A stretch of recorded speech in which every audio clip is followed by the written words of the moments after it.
And in 5, 4, 3, 2.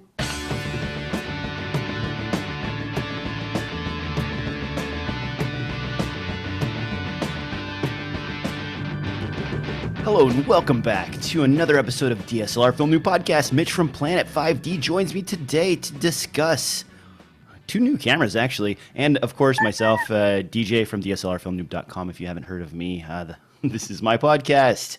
And Mitch, you're joining me today. How are you? How you been? How you been, man? Damn, I thought you were going to let me take over the show this week. No, I don't. That kind of threw me off my game last time. I was not on top of my normal moves. But you, sir, have been reading all of the information coming in for a bunch of new cameras. Has that excited you? Are you on the edge of your toes, edge of your seat, something of that nature? It is early, isn't it? I'm pretty interested. Now, the problem is, of course, money, right? Let's talk about the 1DX. All right. We're going to skip the early banter because there's a ton of camera stuff to talk about with these two particular cameras, and I think it's time for the news. Time for the news. All right, let's dive into these beasts. Mitch and I started talking about the 1DX last episode, and it was just sort of starting to leak information out. Now we have the full list of specs, so we can kind of cover this completely and in its full detail. The 1DX is going to set you back a very substantial amount. It looks like $5,999. And 99 cents. At 99 cents. So $6,000. Let's just say it. It's $6,000. This camera is featuring basically all the stuff that we were looking at in the 1DC originally, with some upgrades to the AF system as well as many other features. Mitch, roll into the features of the 5D. No, the 1D Mark II. The 1DX Mark 1DX Mark II. 1DX Mark II. Man, this is like the longest Canon name yet.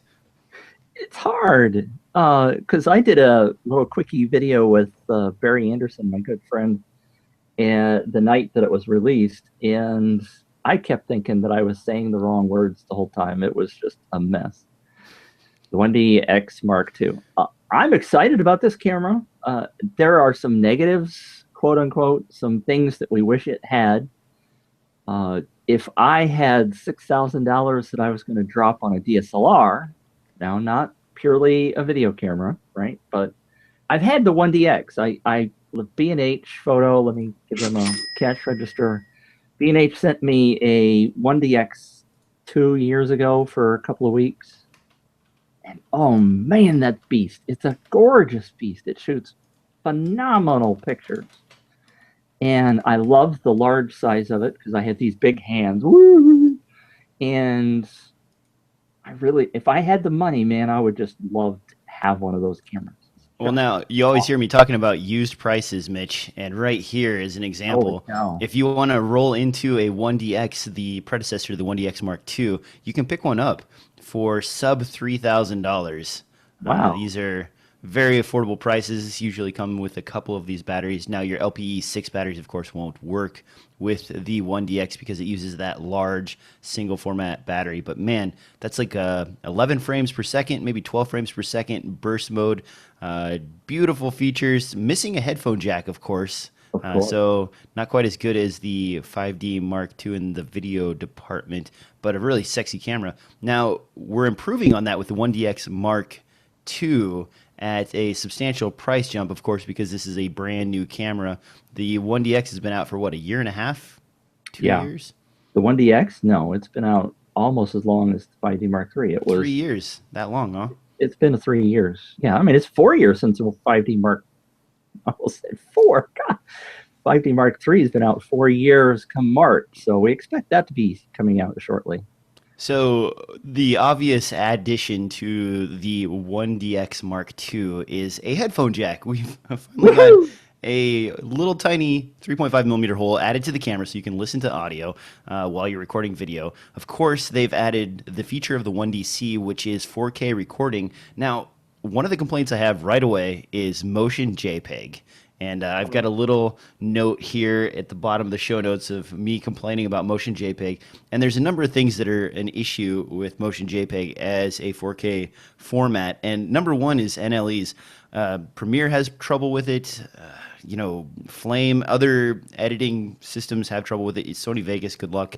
All these editing systems don't work very well with Motion JPEG. So if you ever got any footage from the 1DC, chances are you're probably going to transcode that into something like DNX HD or ProRes to work on it in your editor. And those are really frustrating things.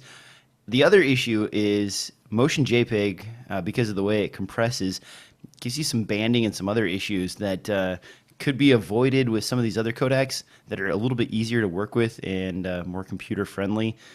Mitch, do you have anything to complain about with Motion JPEG? Considering I have not used it, I can't complain about it too much. I do hear a lot of grumbling across the net about that. I don't have any insider knowledge as to why Canon continues to go down that path. I mean, you were talking about the 1DC, for example. Where's this frog coming from? One thing missing from the 1DX that the 1DC has is Canon log. So they've put the Motion JPEG in here, but you don't have the Canon log to be able to have that, quote, really flat image to be able to beef up in post-production that the 1DC has. So there's a delineation there that they're potentially going to keep in the 1DC that's not in the 1DX. I don't know why. We're going to talk about another camera that's $1,000 in a little while that has S-Log in it at $1,000. So let me just quickly run through some of the good stuff, right? This dual pixel CMOS, you threw CMOS in there. The dual pixel autofocus and what they're calling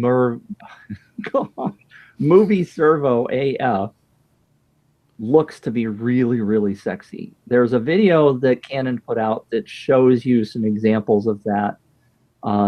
A friend of mine who's down in Australia, Abraham Jaffe, shot a video which we put on the Planet 5D posts yesterday.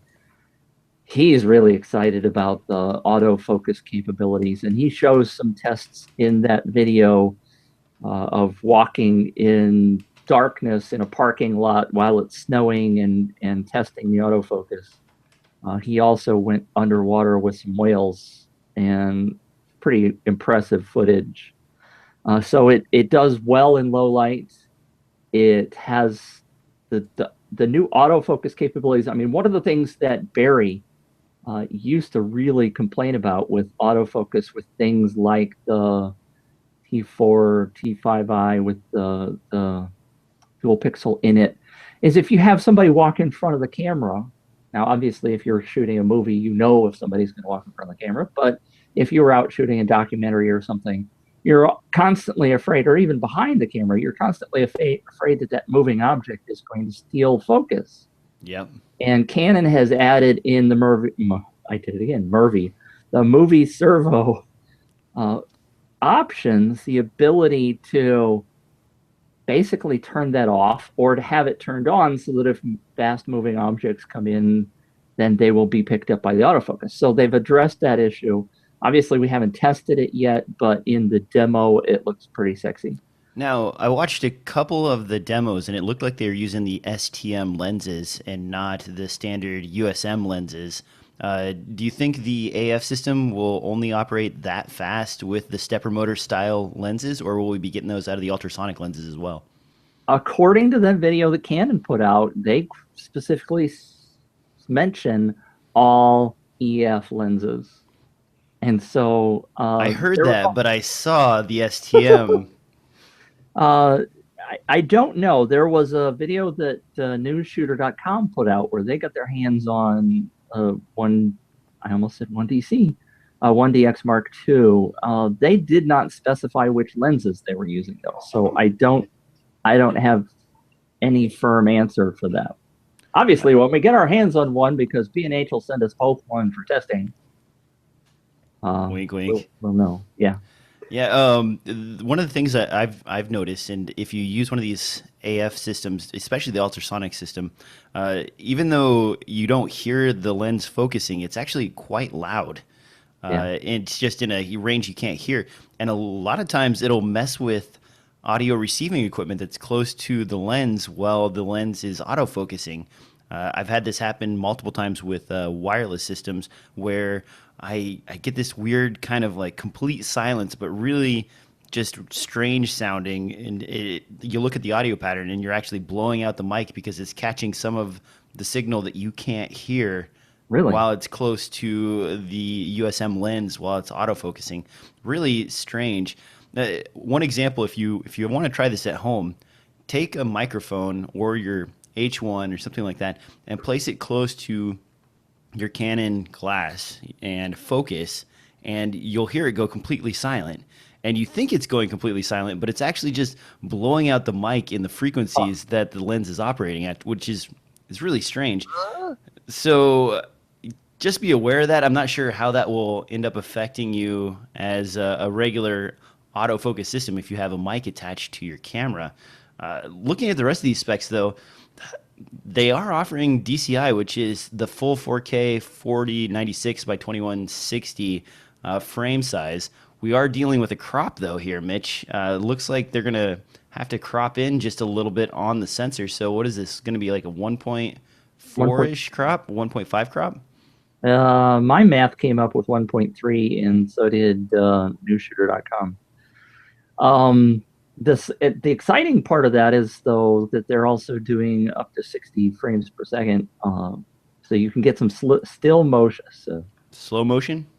Slow motion in 4K with that slight crop factor. So yeah, there is that, and the fact that the 1080 goes up to 120 frames per second makes this the only DSLR that I'm aware of that does 120 frames per second, which is awesome, right? You know, unless if it looks good. A lot of these high frame rates that you see in Sony cameras, great. You know, you can shoot at 120 frames per second, but when you get the footage, it's not so good, or you're limited to. I think the X10 and X100 had a limit of 3 or 5 seconds, something in that range. So you could shoot at 120 frames, but you could only do it for like 3 or 4 seconds. Wow. Which is pretty frustrating. Looking through these specs, though, are you surprised that Canon didn't go crazy on the megapixels for this camera? I'm surprised by a lot of things that Canon did with this camera, and I should say disappointed in some respects, of course. I don't think that the high-end pros really care about the megapixel rates. Canon has the 5DS and the 5DR in order if you really need it. So I think the issue tends to be more of speed. By the way, I was thinking specifically like of a sports shooter. If you boost the camera into much higher megapixels, then if you want the high 14 frames per second burst rate for stills, then trying to shove 50 megapixels down the pipe is probably a lot harder than doing 20 megapixels, which is what this is. The demo video, when they were operating the 14 frames per second, it was intense, just like a shotgun going off. And then they're like, and we can lock the shutter up and do 16 frames per second. And I believe that's a couple frames per second faster than Nikon's D5 is going to be offering. So now I bring the D5 up for a reason, and that's because I've got a comparison chart here that's kind of interesting, showing the differences between these two cameras. And this is coming off of photographylife.com. And basically, these cameras are running really close in specs. We're seeing pretty much the same sensor resolution. We're seeing about the same ISO range. Looks like Nikon has pushed their pushed their numbers up to some wackiness there that I don't know if I necessarily trust. But Where it kind of starts to differ here is we're looking at frames per second. The AF systems are different. Nikon looks like is offering more continuous raw images before the buffer runs out. And then otherwise, these are really similar cameras, and they're priced very similarly too. A difference of what, $500 between these two cameras? Yeah. Well, let me ask you. I mean, I'm not the kind of shooter that shoots a whole lot of bursts. Does it really matter whether you're getting 170 frames at 14 frames per second or 200? Does it really matter to anybody? Sometimes it does, and it's not because you're sitting there just holding the button down continuously.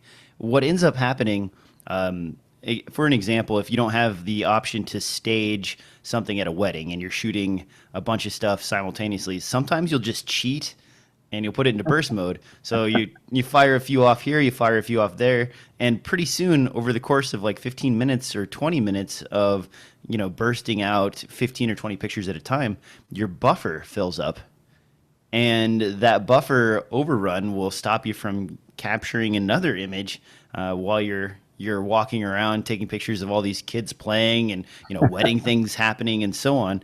And that's just one example, but in sporting events, it's another great example. You'll have 3 or 4 heats going on simultaneously, and you need to get shots of this, you need to get shots of the next one, and you're continually bursting out 15 or 20 shots here, 15 or 20 shots there, and pretty soon your buffer fills up and you can't keep up with it. And that's a issue that you'd run into with the 7D when I was shooting with that. Is you love the burst mode, but if you use it too much, you're going to get stuck for 30 seconds or a minute waiting for the buffer to clean out. Now, that higher number means you're probably going to be able to, rush images out of that buffer much faster than you would otherwise, which means more shots. Although I will say, shooting a burst mode, processing images is the worst. It's horrible, yeah. Which gets us, by the way, to taking 8.8 megapixel still frame grabs from video, which is another feature that they tout a lot in the promotional materials. And we've talked about that before. With the 1DC, if you look at some of the examples where they pulled an image from the Motion JPEG stream and compared it to an actual JPEG taken by the camera, they did look pretty good. Yeah. I'm guessing we're going to get the same out of the 1DX Mark II. I'm sure they look fantastic. The question is, how long are you going to sit there with the play button and be going frame by frame through a video to grab a still in the camera? I might do it. I'd be more tempted to do it on the computer than in camera myself. But again, I'm not a pro. I'm not going out and shooting. And you want to dive into one of my other pet peeves? Okay, let's do it while we're there. I mean, all right. So if you were doing this JPEG thing and you're having to press a button to do that, right? Canon added touch screen to this camera, which I love. I'm like, yes, there's touch screen on this camera. But guess what? It's only available for the autofocus thing in live view. You can't do any of the moves. So if you've got a T4i, the old, 2-year-old, 3-year-old technology has a touchscreen LCD, and you can flip through things with your finger just like you can your iPhone. If you're displaying images on the back of the camera, right? You can flip through them with your little finger. You can do all the menus with your finger. You can do every function with your finger on the LCD. And it's awesome to be able to get through the menus quickly. And so they add touchscreen to the 1DX Mark II, and the only thing you can do with it is autofocus. It just drives me bonkers. I know, I hear Canon in the background saying, oh, well, professionals don't want touchscreen, so why would we put it on there? That was my Canon professional. And I'm like, okay, fine. So don't put it on there. Put it on there. They did it. Why not just give us the option to turn it on or off, which they did, by the way. So you can turn the LCD touchscreen function off if you want to.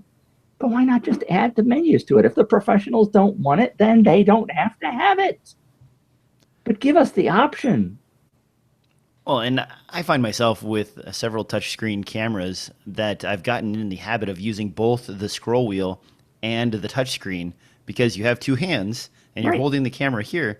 It's much easier to just sort of tap through the menus and grab stuff. And, the menus on the 5D Mark III, for example, are pretty deep. And I'm guessing they're going to be just as deep or deeper on the 1DX Mark II.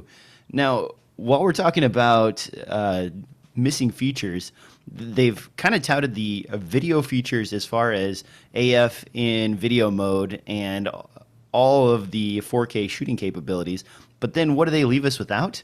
We have no focus peaking Yeah. on this No camera. zebras. Oh, nothing. And yeah, well, I mean, zebras, I can live without those. I can Well, use that on an external monitor. That's not something I rely on. But how many Canon Cinema Primes do they have out there? How many other options that are manual focus and no focus peaking at all or focus assist of any kind? That's a huge oversight to me, especially since this almost feels like, and I know they're missing the log format, so maybe this isn't part of the C series, but it feels like the next iteration in their video product line, and they're taking just a few things out. Are they going to release a $7,000 version of this camera and call it the 1DC Mark II? Is that what we're going to do? Come on. okay. Well, in their defense, you don't need focus assist because the autofocus system is so perfect. You trust it. You just are going to trust it. So Manual why? focus lenses, though. Oh, people still use those? I have a whole bunch of them in my collection of various flavors, and we are continually seeing new cinema primes being released by all kinds of different companies, all across the board, from full frame all the way down to micro four thirds. Everybody is getting back into having a follow focus, loving that sort of look, and working with the camera in that manner. And then we don't get focus peaking and focus assist on this camera. Oh. Huh? Yeah, I don't get it. I was playing devil's advocate there, but I don't. I mean, because we're going to talk about $1,000 camera, by the way, that has that, right? Oh, yeah. All right, let's roll into that. Or do you have anything else to add before we leave the 1DX Mark II? Let me just clarify, by the way, for anybody that happens to be watching that saw Barry and I bash Canon left and right in that video that I did about the Wi-Fi, because this camera doesn't have Wi-Fi in it. I've spoken to a couple of people and become educated, by the way.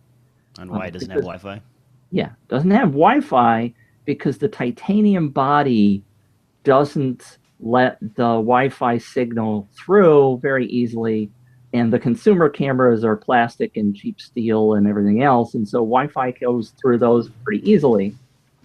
So what I was told was that, especially like sports photographers and guys who are in a hurry, they want extremely reliable Wi-Fi, and because of the titanium body and the way they do the weather sealing on this, it just doesn't make sense. So I bashed them for trying to sell a $600 dongle when in reality there's a good scientific reason for it not to be on the body. So Canon, there's one for you. You win that one. Yeah, I'm holding up the 6D right now, and that does have Wi-Fi capability. And you'll notice right here that there is a cutout in the frame all the way around the top.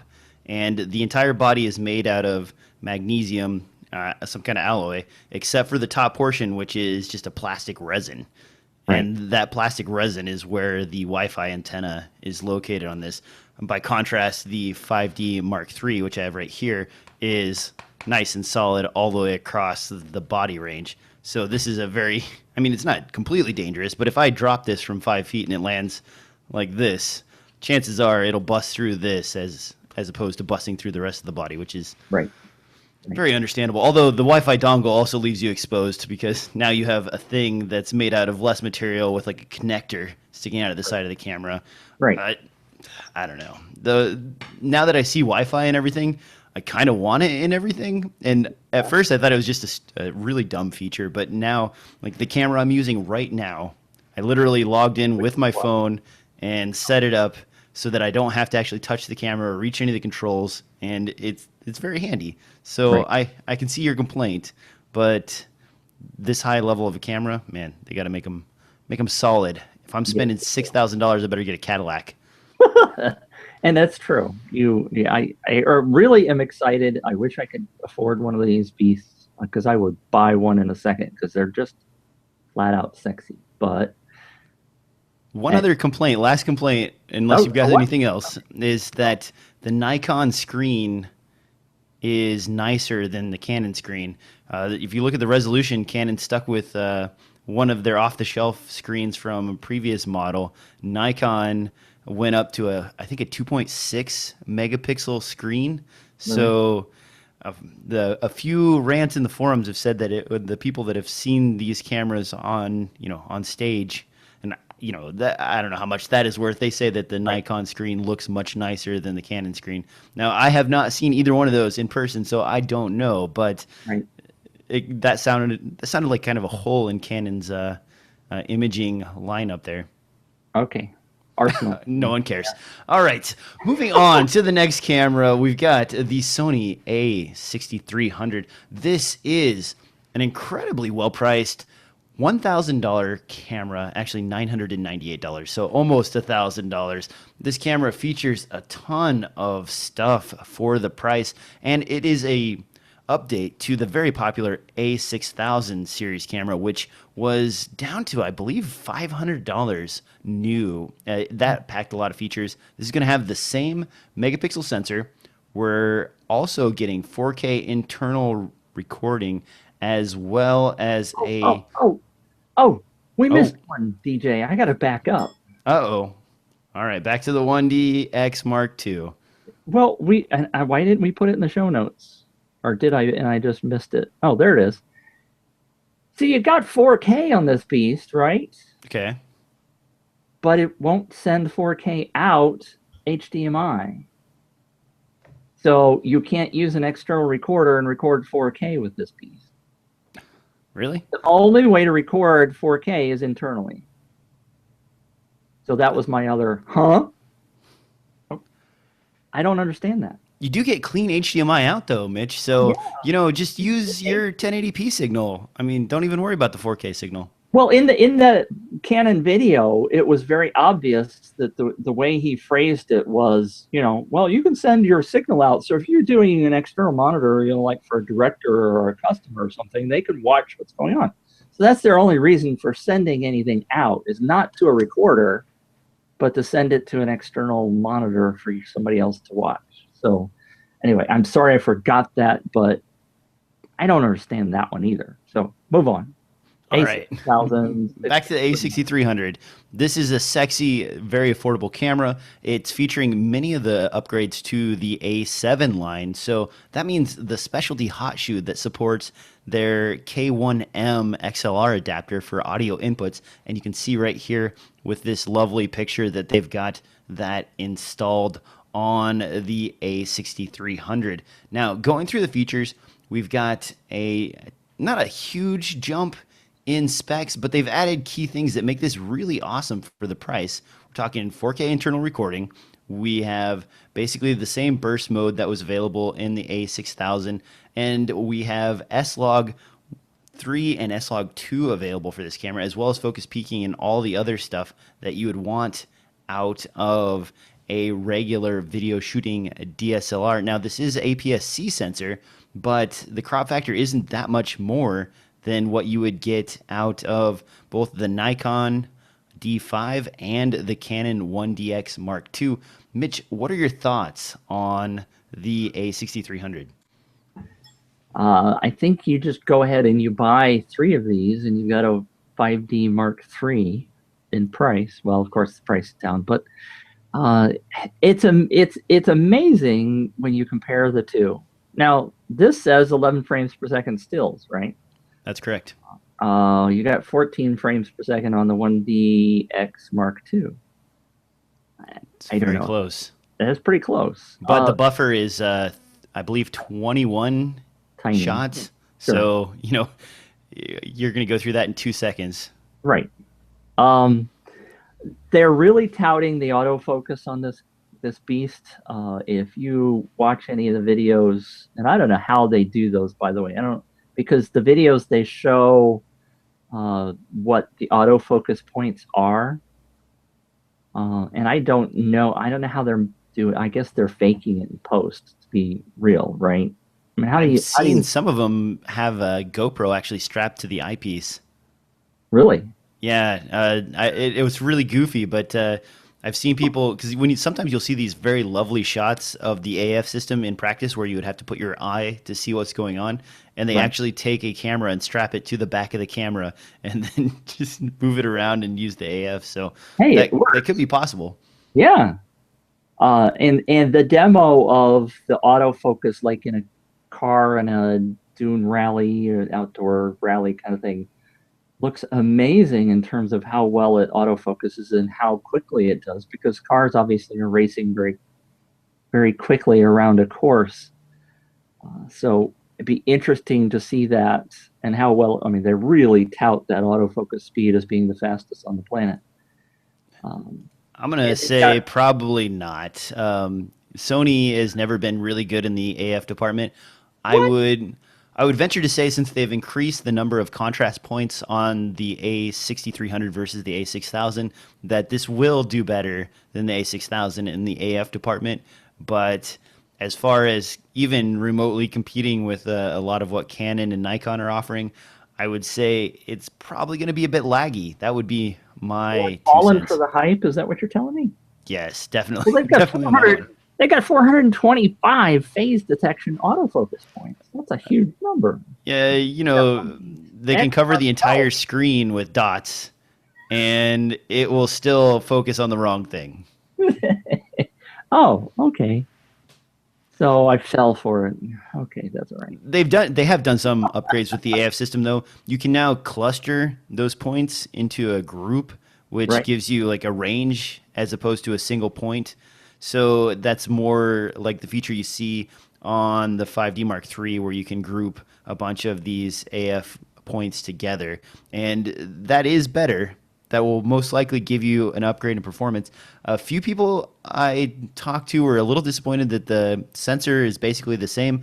They've increased the ISO range, but the sensor specs haven't really changed at all. So your low light performance on this guy is probably going to be about the same. But still, at this price, is this a must buy, Mitch? It's pretty dadgum impressive. I thought, and again, it's marketing potentially. The electronic viewfinder that they are claiming as quote near DSLR unquote performance, because they're feeding the image in as 120 frames per second. Yeah. It's like matching the, you go to the TV store and they say, well, you can watch this in 240 frames per second, so it's going to be like the refresh rate is like, well, incredible, man. And you're like, okay, does that really make it a better thing? I don't know. The other thing that's interesting and very sexy about this offering is because this is an APS-C size sensor, you can put a speed booster in front of it. And with the speed booster, your multiplier then becomes 0.71, which gets you almost down to a full frame image with one stop better low light performance on this body. So add a $600 adapter from, say, Metabones, and now you are competing with some of the much, much more expensive cameras on the market, and it's also in a super sexy package. Would you? What about that combination, Mitch? What do you think? You gonna throw a Metabones speed booster on your A6300 and then put your Canon glass on there and enjoy even slower autofocus? Okay, no. At this point, Sony is putting out so many awesome features, and we didn't mention, by the way. I don't think I even noticed. Does this have the 5-axis dual stabilization? No, that is one of the things that's missing from this camera that I was a little disappointed with. Is it seems like they were rolling out image stabilization across the board for the entire A7 line, and I was hoping to see at least 3-axis on-sensor image stabilization. There is no image stabilization on sensor for the A6300. It's completely missing that. So you're going to have to rely on IS in the lenses. And I believe there are some APS-C size lenses in Sony's lineup that do have IS built into them to compensate for that. But that was sort of disappointing. Still, $1,000? There's a lot of things that are very appealing to this, and there are certainly, if you have done any online reading, you can tell that there are a lot of people that are leaning from Canon to Sony because it just seems like Sony's innovating more. I mean, look at this. This is a $1,000 camera, and of course, comparing it to 1DX, we can't really say because they're apples and oranges, right? This is a mirrorless, and the 1DX is a mirrored DSLR that's a large physical body that's built for pros who are shooting sports and stuff. So that's not really totally fair to compare them. But yet on the video side, here Sony is putting in 4K. They're putting in 120 frame per second in HD. They've got S-Log. They've got the zebras and the focus assist stuff that Canon doesn't seem to want to put on there. So, I mean, it just sort of goes back to Canon wanting to protect their high-end line of the cinema line of stuff, and they're just not putting everything that people really want. So, yes, I'm sorry, they're different prices, they're different types of cameras. But when people see this, they're leaning towards moving to Sony stuff, especially with the next story, with them talking, with their releasing new lenses. Well, before you roll into Sony's G Master lenses, which sounds a little dirty. When I first heard G Master, I'm like, maybe you should have researched that in the American market before you decided to go with that. One more thing I wanted to mention before we leave the A6300 is actually the fact that they're oversampling the sensor and then giving you a 4K image. That is really interesting as opposed to doing a ton of pixel bending like we've seen in the past with some of these 1080p images. They're oversampling and then reducing in camera, which will give you a much cleaner image out of the sensor. The other thing I wanted to mention that's really nice about this is one of the first full-fledged, even if it's APS-C cameras, that's available for under $1,000 right out of the gate that shoots 4K in camera. And that basically means that anybody starting out now can go grab a camera from Sony and shoot 4K. Now, I know there are other options like if you don't want an interchangeable lens, there are a bunch of less expensive options. But this is basically with the speed booster, a full frame image. So you're getting that beautiful look, the shallow depth of field that you want. And it's not like a M4 III camera where you are getting, f1.8-esque depth of field out of a 0.95 lens. That makes this really attractive. I want that look in 4K, and I don't want to spend $10,000 on a camera. Now you can spend $1,000 on a camera and get that look. Okay, I'm done. I just sold myself. I'm going to buy this camera. I will. It's on my buy list. I'm getting it now. Okay, buy one for me, will you? We didn't talk about the codec. I didn't research. What are they outputting 4K in? They're using XAVC at 100 megs. Okay. So it's roughly the same as the codec being used in the A7 lineup. Right. I'm assuming it's pretty much the same implementation. That's just basically Sony's H.264 flavoring with a dash of love on top. Okay, let me ask you another question. Because you know everything about cameras, and I'm constantly awed at your knowledge. You just talked about the oversampling as opposed to the pixel binning. If there's any people out there, me, who don't totally understand what's going on with this oversampling. I understand pixel binning because pixel binning has to do with taking something that's not quite the right size and throwing a whole bunch of pixels away, right? So that I think is okay to understand. What does oversampling do for me? Why 6K? Think about oversampling like working in Photoshop. If you have a 20 megapixel image, and at the end of the day you want to output a 1.2 megapixel image, you're, as opposed to throwing away information, you are scaling that down via an algorithm to the size to fit the 1.6 megapixel image. With this, a 6K is obviously a bigger image size than a 4K image, so they are basically scaling that down without pixel binning, I mean, I'm trying to think of an easy layman's terms way of explaining it. Take an image in Photoshop that's really big, go get a 20 megapixel image out of your camera and scale that down, and suddenly your noise goes away because everything becomes finer. The individual pixels are less crawly when you have high ISO and so on. Mitch, I don't think I'm very good at explaining this one in a way that is better science. I am bad today. That's okay. I think that certainly helps. Everybody knows that if you take, like you say, images look sharper. They look better when they're oversampled or when they're reduced in size.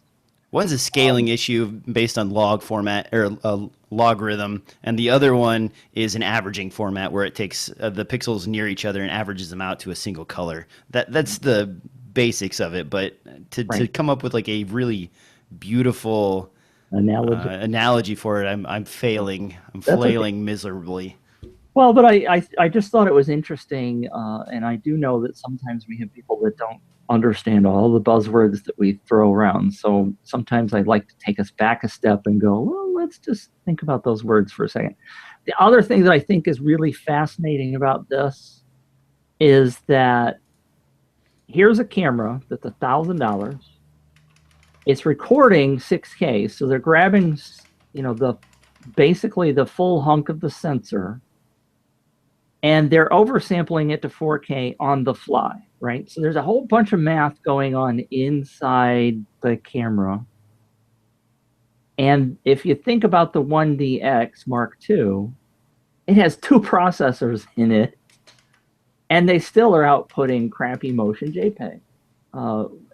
And I just don't, with all that processing power, couldn't they give us a better codec out? I mean, hell, they could probably do ProRes with that much computer power, couldn't they? Yeah, but if they start doing that sort of thing, they're going to eat up their higher end cameras. Oh, wait, they're going back to that. Protection of the upper line. Well, and you mentioned dual processors. Also, the new CFast cards and the Q what have you cards that they're using now are really, really fast. So they don't have any excuse as far as the path the data has to take to the card. Right. There is really basically, and the same with focus peaking, some of these other things. Sony obviously can implement that via software in this sub $1,000 camera, where Canon has chosen not to implement it, and it's not because they can't. It's just because they won't. There's got to be a good joke. Canon can't. Someone work on that for me. Yeah. I thought it was funny. We're still going back to Canon, and Canon. Let me say, Canon puts out some awesome cameras. They're not paying me to say that. I'm a Canon boy since day one. I really love the feel and the build and the look of what comes out of my 5D Mark III. So that being said, somebody on one of the forums said about S or C log not being on the camera. I said, well, Canon's going to add that in firmware update. I said, no. Why would they go back and add something that they would have marketed on day one? They're smart people. They're not going to put C log in here in a firmware update later on. People, come on, quit dreaming. They're giving you the camera that they think you want now. Anyway, rant. Well, and if they added C-Log to that camera, they would not have an option to do a 1DC Mark II. Exactly. and that's what they want. The Yeah. C line is going to continue to be pushed forward for quite some time until it either falls completely on its face and they move back to the DSLR format, or it takes off and becomes the number one in the video format and they start Well, it is. reducing. I mean, I see C300, C100s all over the place. They're selling a boatload of those cameras. They never You sold can't a give boatload. away a C100 these days, man. I mean, they are paperweights. You better keep shooting on those because they're only worth like $1,000. Well, but that's, I mean, just look at the 1DX you just showed us. The price is less than half on the resale market right now, right? That is true. I mean, cameras are not holding. We talked about this a couple of weeks ago. It used to be that you could sell your camera for maybe just 25% less of what you paid for it. So it's kind of like a really good investment, like buying a BMW and selling it later for nearly the price you paid for it. And it's not true with these cameras anymore. I mean, that 1DX pricing that you showed was $2,900. But the 1DX Mark One was, I swear, it was $7,000 when it came out. Yeah, I think it was above 6,000 at least. So, you know, you can't really use that argument anymore. That anyway. Also, I have a unnatural hatred for the C100 and C300 lineup. Oh. So that's my personal vendetta against those two cameras because I had a lot of issues with them. All right, moving. Perfect. But anyway, go ahead. Let's talk about lenses. Let's talk about something happy here as opposed to getting grumpy about Canon because that can go in pretty deep. All right, so Sony has released a new line of lenses, and finally we're getting some FE mount. And if you're not familiar with FE mount, that is full frame E mount glass. And you got to be careful when you're buying a Sony glass because you have E mount, which could be APS-C or full frame, and then you have FE, which is not always labeled that, but sometimes just labeled E mount, and then it'll say full frame somewhere in the text. The problem with the FE mount lenses was that they weren't offering very many wide aperture lenses in the zoom range, i.e. the 24 to 70 was an f4. The 16 to 35 was an f4. The 70 to 200 was an f4. Now, with the G Master line, we're going to start to see some more traditional flavored lenses, a 70 to 200 f2.8 with built-in IS, a 24 to 70 f2.8, and of course, a 85 millimeter f1.4. They've also added a 2x and a 1.4x extender. These lenses look really nice, but man, Sony really thinks highly of their glass. Pricing is going to start in the $2,200 range. Mitch, how do you think these compare to the $1,800, $1,600 prices we see from Canon for similar pieces of kit? I'd love to see them. Of course, we've got to see some results, right? You talk about specs versus reality. They must think that they're really, really good lenses to be asking these kind of prices. Obviously, lenses are an investment, and they do typically retain their value, unlike camera bodies these days. So if you're going to spend any money, spend it on lenses, because bodies are a throwaway to much a degree. And maybe it's sort of an indication that Sony has learned from Canon that the money's in the lenses as opposed to the bodies. So it's the option of the Gillette razor technology or concept here, where you sell a really cheap body, a really cheap razor, in order to sell the lenses to go with it, right? So if you get everybody moving over to Sony and they get really excited, well, they've got to beef up their line of Sony glass and trade in their Canon or Nikon or whatever. So, hey, let's make some money on the lenses. The thing that worries me, though, about Sony glasses, it's quite a bit less adaptable than Canon or Nikon lenses, right? Because of the flange distance to the sensor. So you're really all in on a Sony lens. You buy it, you're in the Sony camp, period. At least with Canon glass or Nikon glass, you can always put a reducer on there and go to a mirrorless body if you'd want later on. And there are even options to adapt some lenses from other brands to that camera body. With the Sony, you buy these lenses for, I would say, arguably $500 to $600 more than their competition in the Canon and Nikon realm, and you are stuck, period. And what if Sony flails in the photography department and drops out of this market? Could this be another, I don't know, Pentax? Well, then you got stuck with a bunch of white whale stuff that you can't sell, right? I don't know. It's interesting. It's good to see that they're trying to enhance their lines so that they've got better quality lenses for those people who are coming over. But it is a little scary, like you said. I think that's a very, very good point. And again, which is typically why I'm sticking with Canon. I've got an investment in Canon glass. I like the way it works. As much as we complain about some of the feature sets, I think the 1DX Mark II is going to get a lot of excitement. I'm still not moving over to Sony, so a lot of people are talking about it and maybe doing it, but I'm not there yet. As a A7S owner, it's still not my primary camera. I like the A7S, but things like AF are not there. Controls, the menu system. I complain about Canon's menu system, but boy, Sony, they really take it up a notch to the next level, and it can be really frustrating to figure out how to get to something or to find the thing that you need to tweak. Definitely not excited about that. I don't know. I think they're overvaluing this glass pretty substantially. The 16 to 35 f4 and the 24 to 70 f4 from Sony were priced similarly, $1,800, $1,700 for those lenses when they were first announced. And I just bought the 24 to 70 f4 for like $500, and the guy could barely give it away. And he was crying. He wasn't crying, but he was really sad when he gave it to me. He like guilted me by handing me his B&H receipt with the lens, and he's like, "This is what I paid for it," and it was like $1,400 or some substantial amount like that. He's like, and it never worked great on my A7S, and it was never really that great of a lens.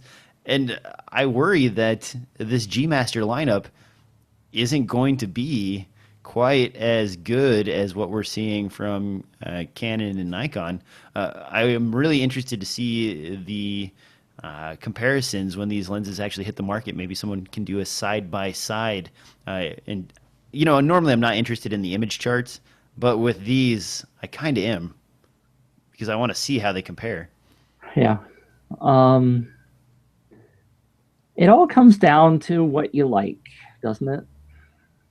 I mean, it really does. It comes down to, we can pixel peep and we can bitch and moan and complain about features that aren't there. But if you can get good images, good video that your customer likes, then that's all that matters, right? It's true. So take a look for the G Master lenses. That's a weird name again. Caught me off guard. Last thing here, we got a couple questions from you guys. We're done with the A6300 and the 1DX Mark II. The first one up is a question about the T2i screen going dark when you plug a DOI USB audio adapter into the T2i camera body. And the answer to that question is Magic Lantern. If you go to the audio menu there, you can actually scroll down and find the headphones enabled switch. So you turn that on, and suddenly when you plug in the USB port for your headphone adapter for your camera, you will now have on-screen display as well as audio out via the adapted USB headphone jack. That is a specific Magic Lantern feature, so if you are trying to do that without Magic Lantern installed on your T2i, you are not going to be successful. Mitch, I got another question for you. Okay, you're gonna get me with one that I'm not prepared for again. No, well, yeah, maybe, I don't know. Have you fooled with Magic Lantern much lately? Is there anything really new and sexy in there that we haven't touched? My installation of the T2i is very solid. In the early days, and I've been running Magic Lantern on that particular body for, I don't know, 6 years, something like that. It's been quite a long run. Uh, it's gone from being sort of this very hackish, not well tuned menu system to now you turn it on, you use it. It is really sexy. There are some really great features. I have mine set up specifically. You know, the eyepiece detector where you put the camera up and it changes from the screen, the view screen to the eyepiece. I've got mine set up so that you move your finger over it once and it'll bring up audio and video controls on screen that work with the dial. You move your finger over it again and it'll change to ISO settings and white balance settings. And those sorts of things are really nice once you get used to them. It messes with people who have not used a camera set up that way because they're trying to figure out, like, why does this keep popping up on screen? But if you know about it and you set it up, that's a really great feature. And basically, I would say they've refined everything possible on the T2i down to where I don't call it a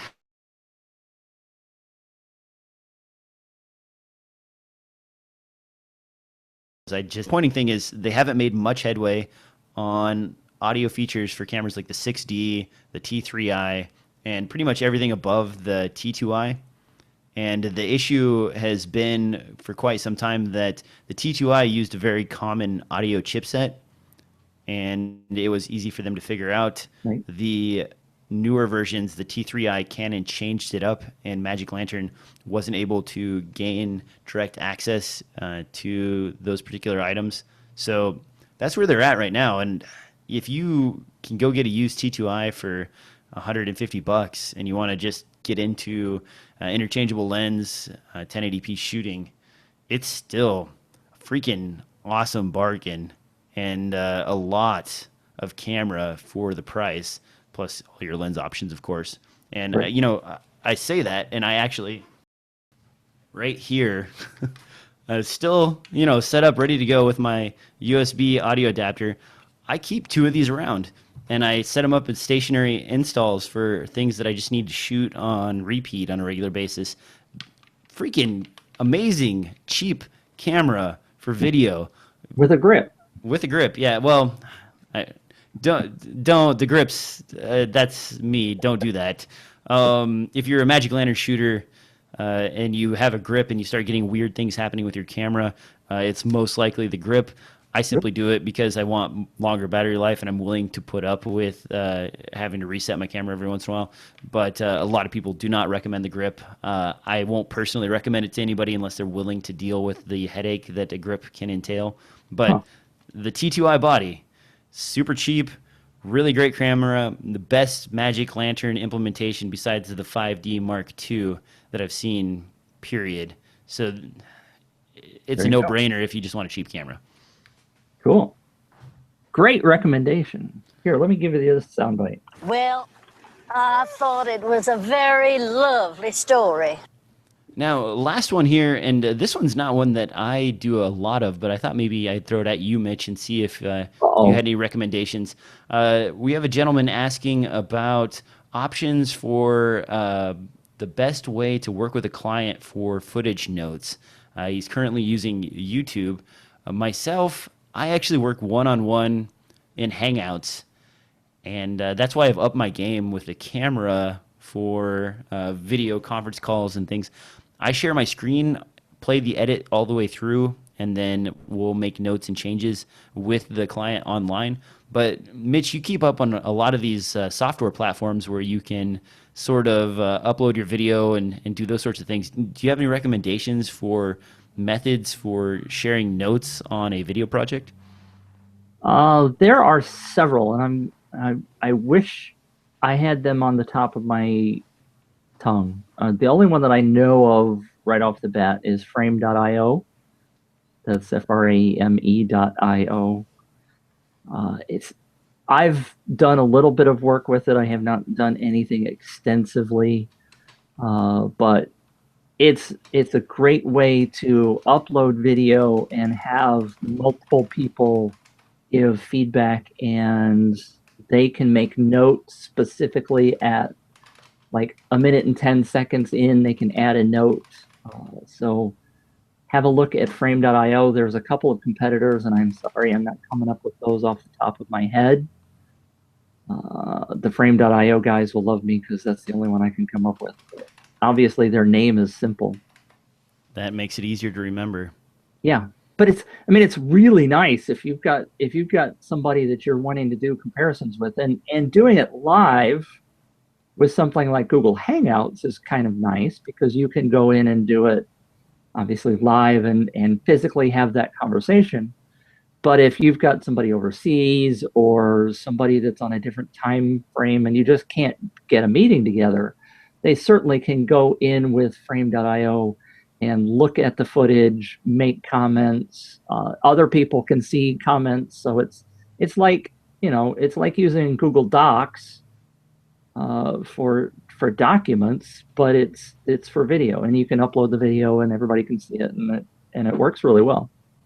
I've failed a few times where I tried the old upload to YouTube, let them watch and just give me numbers to fix in the timeline. And for whatever reason, the revision that made it to YouTube was a minute and some change off from my actual edit. Uh-oh. And then I couldn't find, I had to really dig around and search for the things that they were actually talking about because things had been changed since they'd gone through. That is not necessarily the best method. I do love the Hangouts, though, because a lot of the people I work with on a regular basis can get onto Hangouts and watch me as I run through the entire timeline. For me, that is the most useful, but that is working with, assistant directors, producers, people who kind of know what they're looking for. If you have someone who is not really on the technical side of video editing and you're just working for them to generate, an advertisement product or something like that, it can be a little bit tricky because sometimes they'll ask for things that you wouldn't have expected when they can see the timeline. So be very cautious of what you show them. You may end up accidentally biting off more work for whatever contracted price you have worked out with them. I know that from experience. Don't do it. Yeah. Frame.io looks awesome. I think there's a free version if I remember correctly, and I think you start adding people, it gets you have to start paying. But obviously, Google Hangouts and YouTube methodologies are free, but you have issues there. All right. On that note, Mitch, anything else before we get out of here? I had talked last week about a 4K webinar that we have coming up, and we've decided to move that out to the future. So that's not happening, and I apologize about that. We do have a webinar coming up on not this coming Tuesday, but the following Tuesday, which I think is the 16th, on time lapse. So if you come over to Plan 5D, we'll be talking about that webinar, and I'll mention it again next week as well. And for directors, if you're a director, I don't know, you and I have talked about this offline, but coming up also the same Tuesday, the 16th, will be registration for the Cine Summit, which will be aimed at directors. And this is the 5th Cine Summit. If you've seen any of them before, they're free the day that you watch them. If you're not able to watch all the videos, then they have a $49 purchase option, which you can watch any of the videos offline at any time. So that's going to be coming up, and we'll have a link for that probably next week. And that looks to be a pretty good event. Yeah. I saw information that they've changed. Was the date 16th originally, or did they change the date recently? I've been working with Aviv, who is the guy who's putting all that together.